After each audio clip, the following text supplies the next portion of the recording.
Hello, SpaceCoastDragon here, and Bethesda has recently released quite a bit of news concerning updates for Fallout 4. First of which I'll be talking about is what they have mentioned as a complete overhaul of survival mode. This is going to be by adding usefulness for food, sleep, adding disease, new dangers, and more. So basically, with the food and sleep, I have a feeling that's going to be something similar to what like hardcore mode in New Vegas is, where you have to eat, get sleep, stay hydrated, all that good stuff, or negative effects will happen to you. Diseases, I'm assuming that'll probably be something that'll work similar in vein to Skyrim, where you have diseases. And danger, that could mean anything, and more obviously could mean anything as well. There's plenty of things to speculate about on that.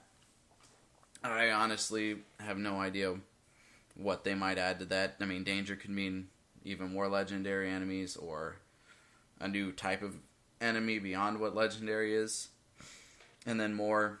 Well, I don't even know where to start with that. So it could really be anything.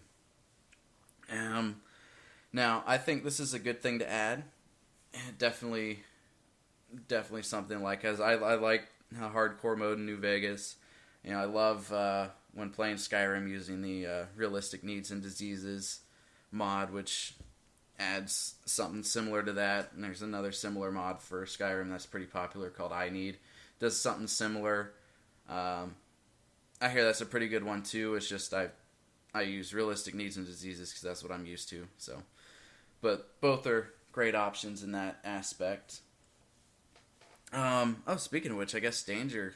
Now that it just kind of popped in my head, bringing that up. Maybe danger for survival mode can mean something like the elements have more of an effect on you.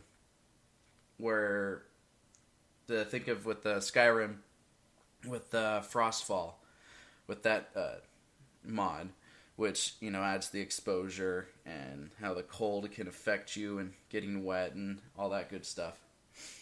So maybe something similar to that, where with radiation or something that is even more than just making a smaller health bar. Because honestly, once you really start playing, that radiation just it early on it has a big effect, but later on it's not as big of a deal getting irradiated. So that's pretty much my thoughts on that. I think it's a good move, something that maybe could have been there to begin with. But that's neither here nor there. It's not, a huge thing for me. I like it, and when it comes out, I'll use it, especially if they make it to where these extra things like the food and the diseases and stuff is actually something that can be incorporated across all difficulty levels. That would be pretty nice, too. But if it's just purely at the hardest difficulty, that's fine as well. Moving on. Beyond that, they also have announced 3 DLCs coming out. We have Automatron, Wasteland Workshop, and Far Harbor. And then, of course, they say more coming beyond that, so which is pretty sweet. Automatron actually sounds like a lot of fun.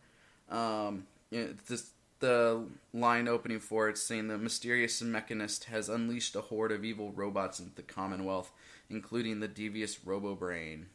So I'm assuming there's obviously going to be a small quest line revolving the mechanist. And what would be really awesome is if that is the same mechanist from Fallout 3. Though I don't know anyone who hasn't played through Fallout 3 and been to Canterbury Commons that ends up not killing both the antagonizer and the mechanist. But either way, the canon could be that the mechanist somehow survives and moves on to the Commonwealth. Now, the other thing, though, I like, though, is having the ability now harvest their parts, and you can build and mod your own custom robot companions. That said, I'm sure there are going to be a lot of Fistos out there. But no, that seems just like a lot of fun, something really cool. I mean, the robots and Fallout are always a lot of fun. They're probably one of the most fun things about Fallout 4. They really did a good job with the robots and that. So looking forward to that one, and that one's going to come out at a price of $9.99. That's of course U.S. dollars. And that'll come out in March as well. They don't have an exact date; it just says March 2016. Next up after that, being released in April at a price of $4.99, is going to be Wasteland Workshop. Now this one, Wasteland Workshop, things you can do: design and set cages to capture live creatures, anything from raiders to deathclaws. Tame them or have them face off in battle. Tame raiders, that's just, I know that's probably not what they mean, but it's just kind of funny thinking about the idea of taming a raider, if you could. If not, that's fine, but that would be hilarious. Or have them face off in battle, even against fellow settlers. Yes, that's just, because sometimes some of your settlers can get annoying. Certain farms come to mind, you know. Additionally, new design options for settlements, things like Nixie tube lighting, letter kits, taxidermy, and more. So, more options for settlement building is always nice. I love doing the settlement building. It's a nice little distraction sometimes. I don't do it too much in the playthrough I'm doing my Let's Play on, but I plan on going about it differently than I have with my initial character, where my initial character, I just kept adding settlement, not really knowing how the settlement system works, and just kind of coming into it, and it's more, I think it feels like it's more work if you don't prepare for it, whereas this time I'm going to kind of like get place built up and then get settlers, you know. That's my plan, anyhow. But yeah, that one comes out in April. It seems pretty nice and fair for the price. And then, finally, the one they have announced is Far Harbor, coming in May at a price of $24.99. Now, Far Harbor, a new case from Valentine's Detective Agency leads you on a search for a young woman and a secret colony of synths. Travel off the coast of Maine to the mysterious island of Far Harbor, where higher levels of radiation have created a more feral world. Navigate through the growing conflict between the synths, the children of Adam, and the local townspeople. So, that one sounds like big.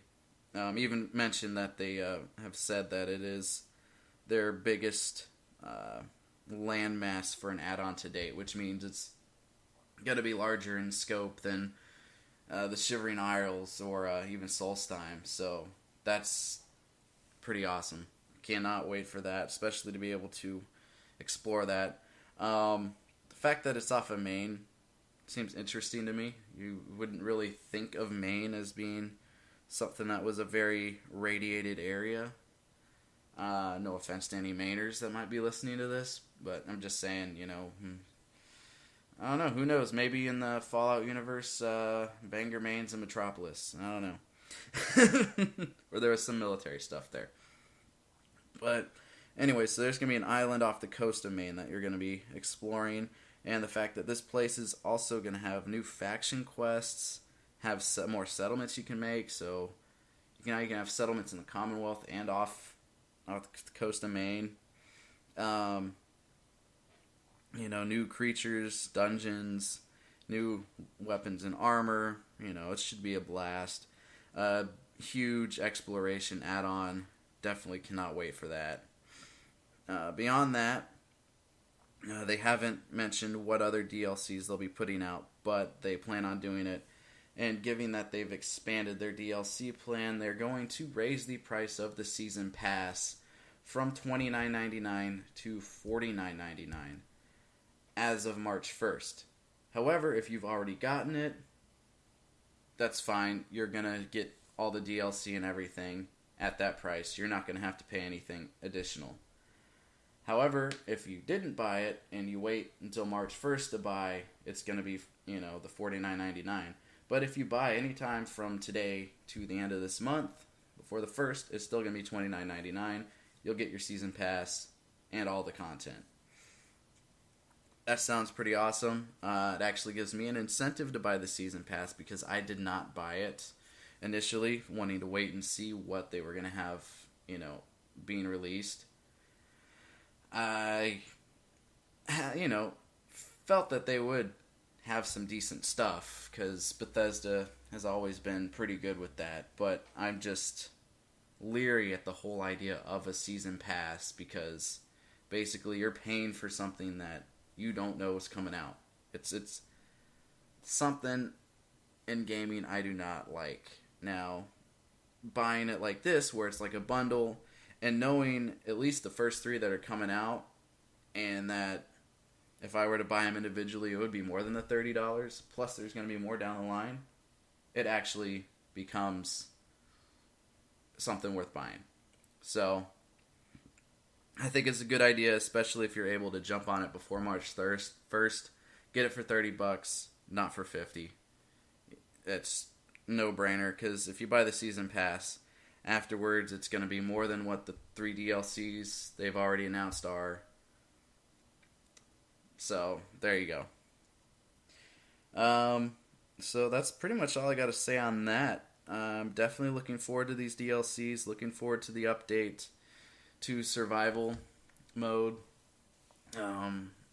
Definitely glad that Bethesda has looked into a lot of things that have been considered, subpar or maybe needed work, and they are definitely addressing the issues. I mean, the most recent update with the settlements, I think, was probably one of the best little things they could have done, is where you look at your settler and you know what they're assigned to. Because that was the most annoying thing, was having to get your settlers together, determine which ones were assigned to stuff, and then find the one guy that didn't coincide with glowing plants or defenses or whatever, and then be able to assign them. So that's definitely something I like.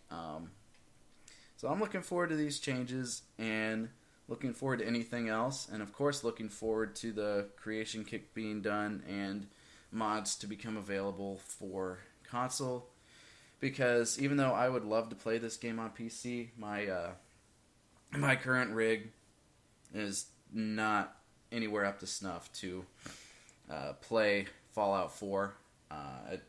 It barely meets the minimum requirements. So yeah, and that's why I bought it on console. That's why I'm playing it on console, and it's just the fact that mods are going to be coming to console just makes it even more exciting that I got it on that. And hopefully with the announcement that Xbox made, Phil Spencer made, about the cross-play or whatever, cross-buy thing, where if you buy something on Xbox One, you automatically get the download for PC. They announced they're doing that with Quantum Break first, and then probably other games will come in line, but hopefully Bethesda kind of goes in line with that and says, hey, well, if you bought it for your Xbox, you can go ahead and download it on PC. That way, down the road, when I eventually do upgrade my PC, I mean, it could be probably years from now, but because it's fine as is, but eventually when I do, I can see like, hey, I don't got to shell out another $60 or wait for Steam to have a, $25 sale on it and all the DLC. Though, that said, I'll probably end up doing that anyways. That's what I've done with a number of games. Skyrim, I did that with, but to be fair, the Xbox 360 version was given to me as a gift, so I only bought the game once, technically. And I've done that with New Vegas as well. Because that was New Vegas and Fallout 3.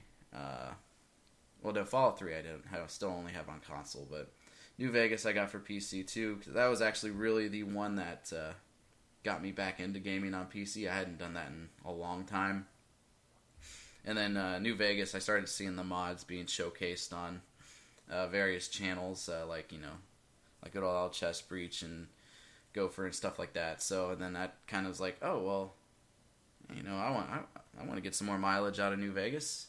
I already got all the other endings, seen everything from the DLC, so let's try the mods out. So that was a lot of fun. I might end up doing a Let's Play of New Vegas eventually, but right now I'm just sticking with Skyrim and Fallout. But anyhow, I'm rambling on. So I just wanted to bring that up about Bethesda and their announcements and my thoughts on that, and I guess a little bit of update about SpaceCoastDragon myself. So anyhow, thanks for watching. I hope you all have a great day.